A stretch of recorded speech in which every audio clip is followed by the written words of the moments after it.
The first week of Mythic Plus has concluded and the melee DPS have already established a position in the meta for the first week, with some obvious winners, some obvious losers, and some specs in between that didn't quite make the cut to be in the best or the worst tiers. Which, is that good or bad? I'm sure we can get past it. So we're gonna start it really quick with Arms Warrior. And Arms Warrior is actually doing pretty well. Almost all of the keys in the top 20 of arms cleared in the game are above plus 11, which is good for the first week. This is supposedly a plus 21 from last season in the first week of a tier of a season where everybody just has lower eye level gear. Of course, the raids are significantly easier and some of the top players are already clearing it full on 8 out of 8 mythic with full tier sets already acquired and things like that. So it sometimes skews the performance of specs, which is why we're going to take a harder look at the top 20 specs today and what they're doing to be able to actually perform in Mythic Plus, since those are the most likely people to already have their new tier sets equipped. So as such, we're going to place arms in A tier, not quite S just yet. It's doing pretty well. Some of the best warriors in the game, or some of the best melees in the game, are still warriors arms, but we're gonna get to Fury in a second. It has good AoE burst, and specifically for the Tyrannical week, you can and probably should still run the Warlord's Torment upgrade for Avatar, where normally you might run the double Bladestorm build to do massive AoE, because Mythic Plus, that's all that it is about. But on Tyrannical weeks, it actually goes a long way to take a little bit more single target damage into that super strong execute windows for those bosses, or just, you know, bigger mortal strike damage. But anyway, meta always changes, so we'll see how things progress. Also, the meta video wouldn't have the necessary footage without Outplayed, the sponsor of our video.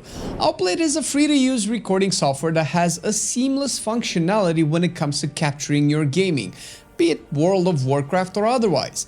Once you have Outplayed installed and your game recognized, make sure you have the full session option selected so that the software can just record your entire game session and you won't have to worry about a thing. Once you are done playing, you can even revisit your session, crop it, and use the selected bits however you like. Getting Outplayed is simple and quick. Just click the link down in the description to get yours right now, and you'll also be supporting the Marcelian Online team in the process. Thank you, Outplayed, for sponsoring this video. Moving to our second spec of the day, dude, I just cannot get myself excited about Assassination. I'm just gonna put it into D tier. It's D tier not because it's just turbo bad. I mean, top Assassinations are still doing pretty well, but it is, spoiler alert, the weakest spec in today's tier list. Is doing the smallest amount of keys. I don't know if it's just a tuning issue, if it's a design issue for AoE, even though the rework did pretty well in terms of actually giving Assassination options to be able to do damage in dungeons, whether you do Chaotic Spatter, whether you do Crimson Tempest. But the thing is, I don't think they're properly tuned to actually benefit Assassination from, you know, playing properly, since, you know, when you put it side by side with Outlaw, it has some glaring issues. You're not as tanky, you don't have access to your cooldowns as often, because, you know, Outlaw does it a little bit better, so it's always going to be at a disadvantage in almost all content it does until it's actually tuned in terms of its damage. It has to have an edge over at least its counterpart when it comes to the specs that are playing, which is Outlaw, which is probably unsurprisingly S tier. It's leagues above Assassination in terms of performance and keys cleared in the top 20 of Outlaws. Once again, we're looking at the top 20s, since those are the people most likely to put the best performance out of a spec out there in the Mythic Plus scene, and also have, you know, most likely full tier set for the Season 4. Although I think, if I'm not mistaken, all Rose specs pretty much have the same Season 4 tier set as the Season 3, but, you know, now it's just going to be at a higher eye level.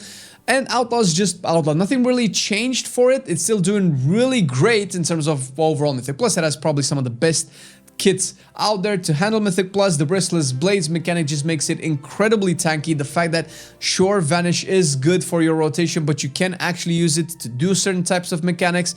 You have access to your defensives way quicker than Assassination, and it gives you that tankiness where, you know, you can actually be an asset to your team and not a liability. which is more than we can say about survival.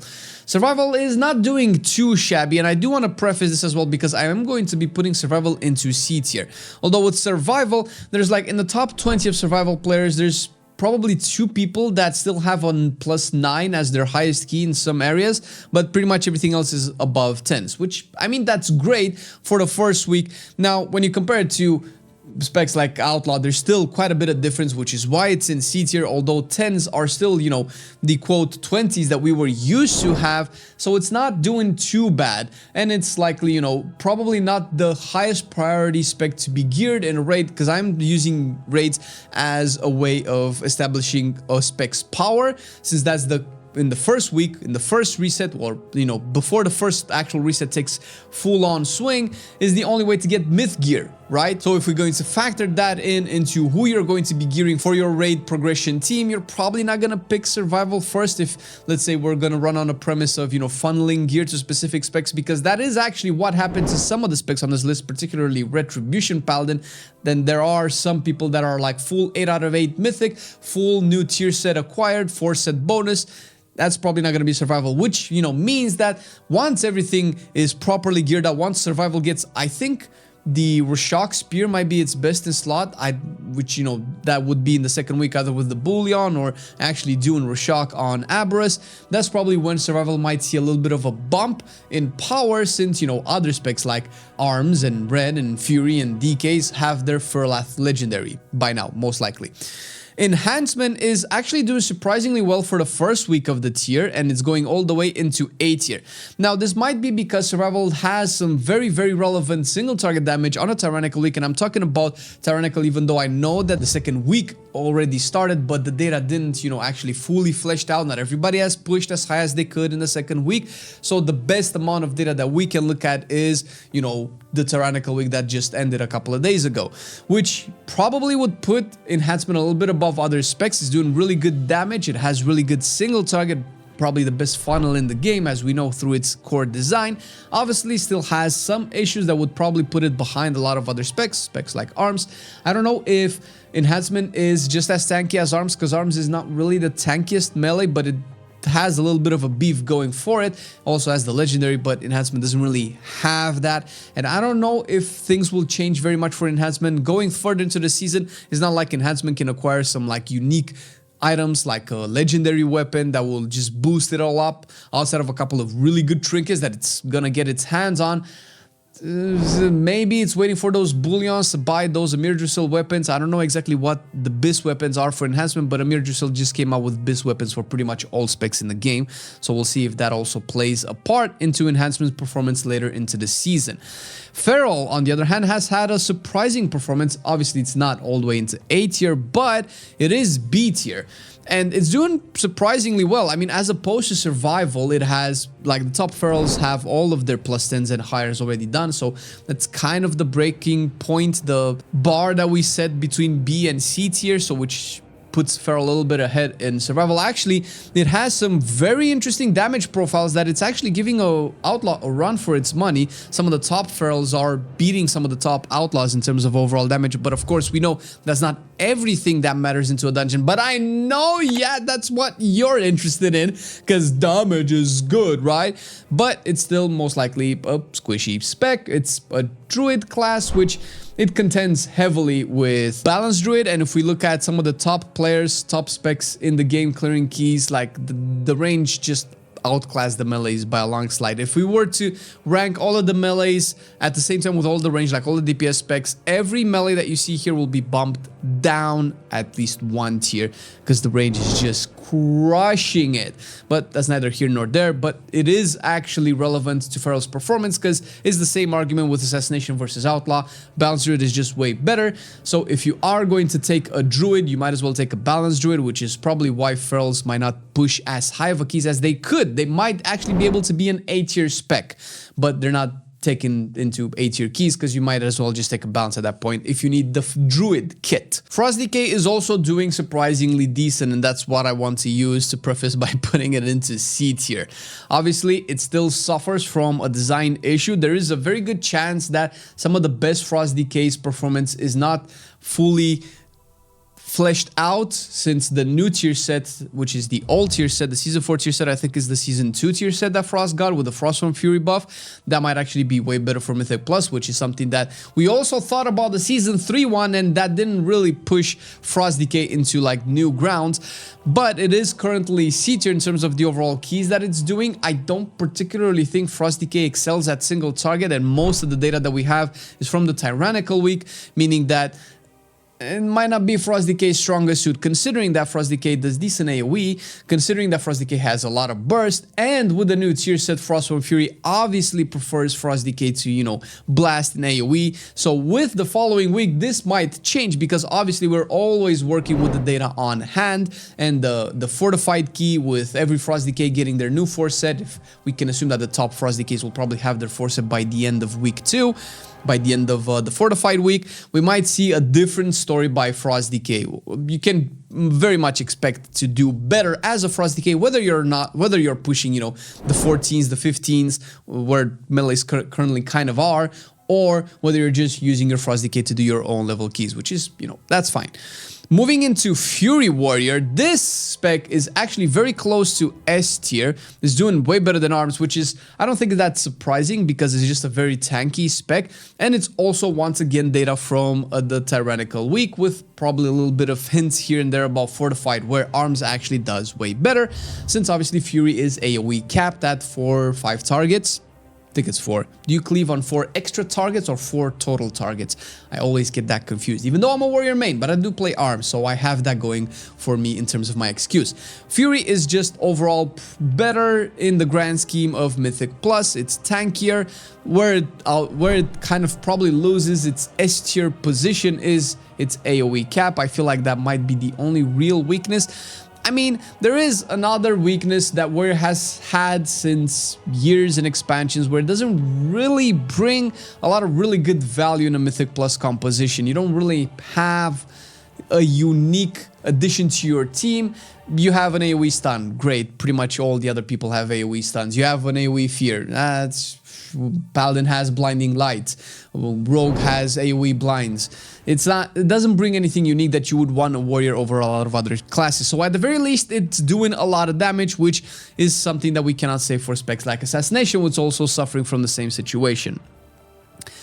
Havoc is in an interesting position where it feels like it's not catching up to the top specs right now. Actually, it's probably better than Feral. I'm gonna put it in front of Feral right now. It's not a bad spec. Clearly, I mean, Havoc is doing really well. You would probably see, whenever Havoc was kind of S tier, you would probably see it in compositions with spellcasters, with Fire Mages or Balanced Druids or Warlocks or Shadow Priests to give them that Chaos brand. Now, that's not the case, because damage is not really there, and you know, you have Vengeance Demon Hunter. So long as Vengeance Demon Hunter remains the way it is in terms of its overall design, even though it's doing really good damage, really good healing, on top of actually having the perfect utility kit for dungeons, there's no reason to bring a Havoc. Havoc doesn't bring anything else that Vengeance doesn't already bring, which, you know, would really matter in the top end of keys, where you see most players, you know, pushing it, which is what this tier list is based on.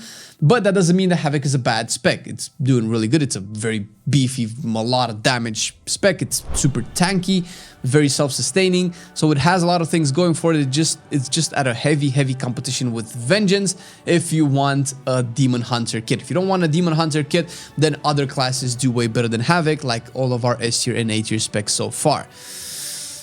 And now we move to the current king, Ret Paladin. Leagues above everybody else, but we only have S tier as the best tier. We could probably add an S plus tier, but that would just be a little bit weird. It would just be a little bit inconsistent with everything that we're doing normally on our TLFs. But you do need to know that Ret is just a smidge above Outlaw. If you look at the top 20, I don't know if it's in the top 20 anymore, but the top keys cleared, Ret is the first melee that encroaches upon the ranged DPS's territory, and by quite a bit, until you see the next one being Outlaw in terms of the top keys cleared in the season period. Ret is just a beast.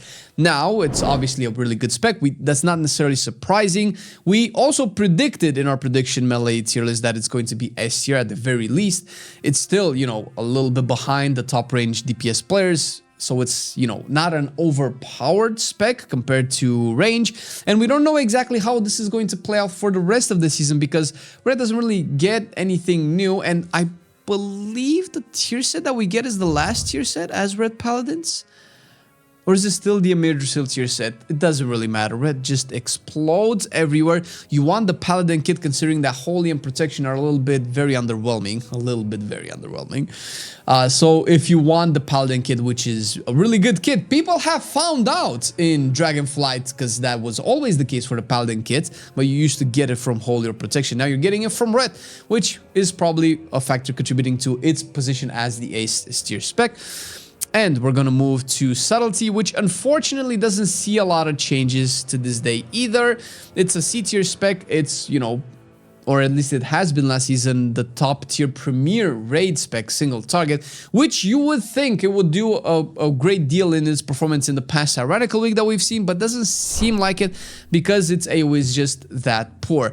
AoE designed for Subtlety just lacks heavily, which is something that we've definitely have seen at the beginning of Season 3, and we're definitely seeing it again because it's the same situation. Subtlety hasn't changed. The new tier set that it's getting in Season 4 is still the same tier set that it got in Season 3.